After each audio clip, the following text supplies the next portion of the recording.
I am Vincent, and always believed trust is the foundation of love. Trust, after all, is the missing line that divides love from illusion. The beautiful lie that blinds us.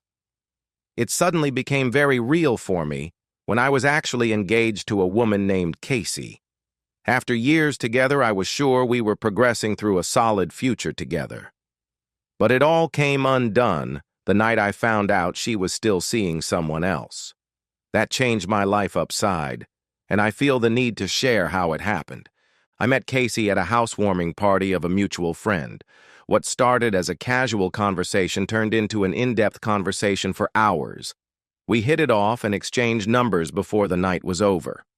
We started off in an informal way, grabbing coffee and grabbing quick lunches in between our schedules. But our communications evolved into dinners, plans for the weekend, and late-night conversations. So we became official, and our relationship went about just fine, average speed. We weren't moving too quickly, but we weren't at a standstill either. Casey began spending most weekends with me, Friday night to Sunday night, after a few years. It was the most natural thing in the world. She never really moved in, but we lived together. I had the bigger place, and although I visited her apartment now and again, it never made sense for us to shack up there permanently. One of the qualities I liked about Casey was her openness. She was candid about her past, previous relationships, family problems, and even her mistakes from the start. They imposing any restrictions on us, at least any that I could sense. She revealed to us in particular a childhood friend that she was still close to, that he was to her like a brother, someone that she had always turned to since childhood, not in a boyfriend way at all. I'd never doubted it. There had been no cause for distrust. Then she and I got engaged. She eagerly said yes, and we started planning our future together, talking about where we'd get married, where we'd honeymoon, and what kind of house we'd have when we were married. I was so in it, with my heart and pocketbook. I was saving every cent, planning away, and trying to build her the life she deserved. All of it felt real, like we were in sync. But occasionally the best pictures cover the worst horror. It was Friday and everything was the same as usual. Casey came by my apartment with her regular weekend bag, smiling and chatty. We had dinner, and as the conversation unfolded, she said that she would have to leave early the next day because there was some family issues she had to address visiting her parents.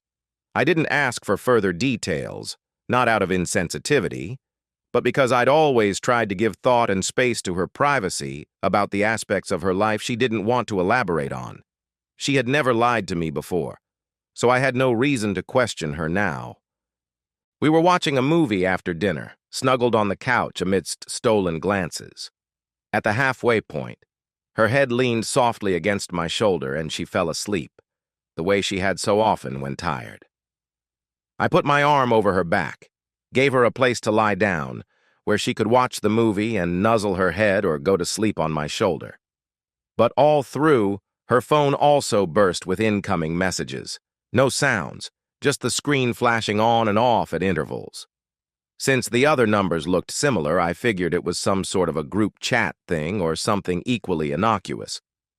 But as soon as the credits started to roll, I leaned forward to nudge her awake and saw the text alerts on her locked phone. They weren't the kind a sibling would send. I didn't even think twice as I put in her masked code. We had exchanged our passwords in a show of mutual trust long ago.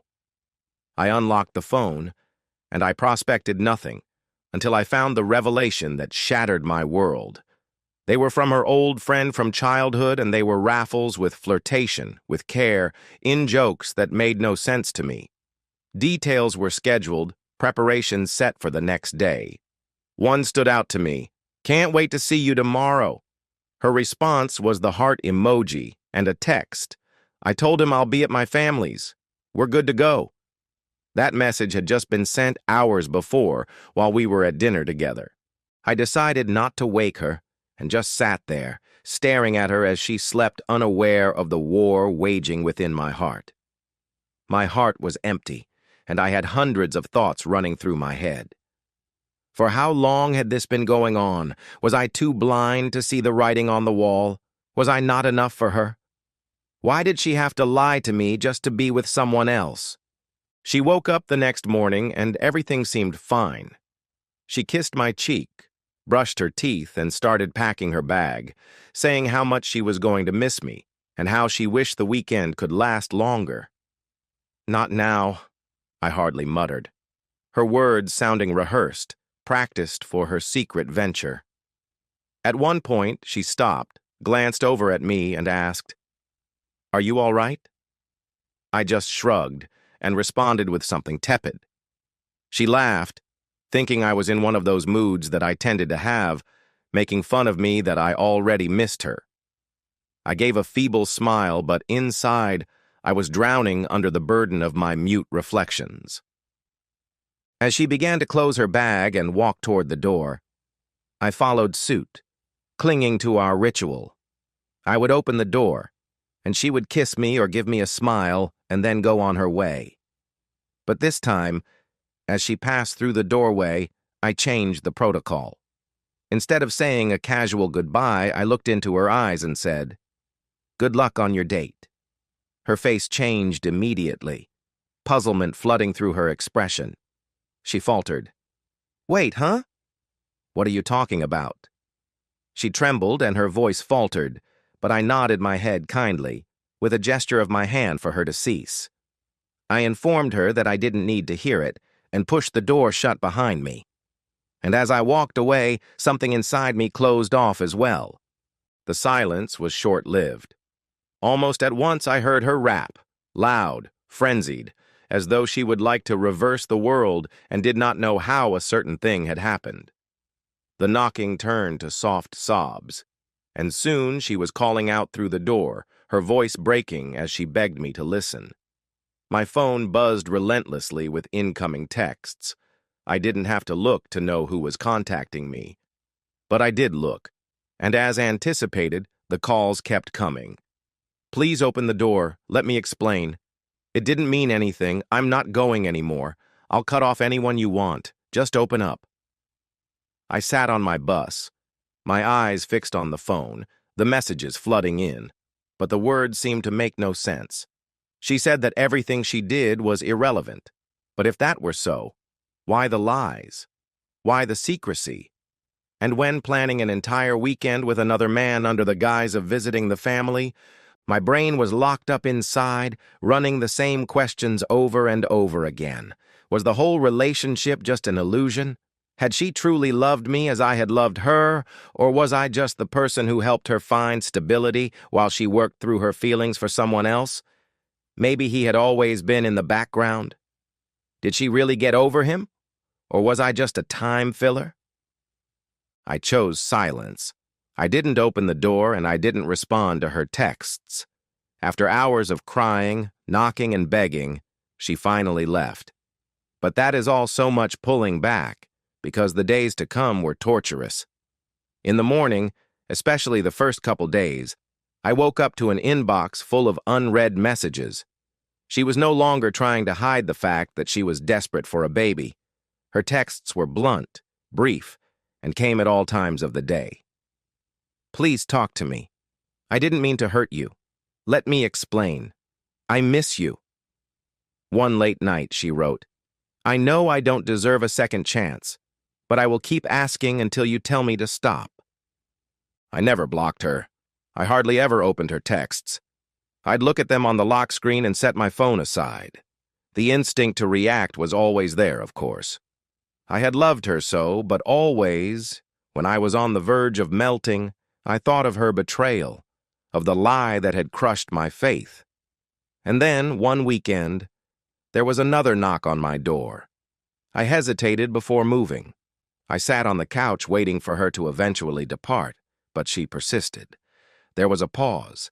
Then she rapped again, harder this time, and then her voice, begging, "Vincent, please, I'm not here to argue, I just need to talk." I kept quiet, hoping she would go away, but she did not. There was a pause, and then her voice cracked when she finally said, "You were right. I messed up." But oh, please, let me at least explain. That's when I knew I had to open the door. I said nothing, only looking at her and letting her go on. She admitted she's emotionally confused, explaining that she hadn't fallen back in love with him, but missed a certain part of her life. She confessed that she lied and never thought I would know, so she considered herself safe in her acts. She said again that it was meaningless, but if that were so, why all the secrecy? Why the lies? The fact that was so clearly indicated that it meant something important. I listened to her until she had no more explanations. After she finished speaking and looked at me to see how I was absorbing this information, I asked the most important thing I needed to know. Would you have told me if I didn't find out? She just became as stiff as a statue, opened and closed her mouth 1,000,000,000 times, but not a single syllable came out of her mouth. She hung her head until she was staring at the ground and she was trembling, but no, never a peep came out of her pouting little mouth. And in the silence, I got the truth loud and clear. If I hadn't snooped on her phone, if I hadn't found those messages, she would have gone away that weekend, come back with a smile on her face, as if nothing had ever happened, and we would have carried on with our wedding plans. I pulled away, and she looked up at me with those battered eyes full of brittle hope, as if she thought I might give her a pass. But I didn't. I informed her that I was not going to base a marriage on a lie. Ours was, and I wouldn't do that again. She started to talk, but I raised my hand to signal her to stop. There was no anger in me now, just quiet certainty. Please stop messaging me. Don't come here. Don't show up again. Let this be the last time. Then I faced the door and shut it on my way out. She hesitated for a second. There was a pain in her eyes before she finally left. It is said often that love is made on trust. Never did I think that I would be the person scrapping everything I thought I had figured out. But the second I found out about Casey's deceit, it wasn't only my trust that cracked. It was my heart in half. It's a strange thing to realize how incorrect you can be about somebody. You can pour your time, energy, and feelings into someone and still get the rug pulled from beneath you. And that's another conclusion that cuts the deepest. Not simply the lie, but what it indicates about the person you thought they were. It makes you doubt every time you were honest with each other. Betrayal doesn't simply destroy trust. It poisons your perception of what was ever real. Even today, I still revisit memories in my head and wonder, was that real? I won't claim that I have miraculously made it all the way out of the woods. I haven't. But what I do know for sure is that I do deserve honesty.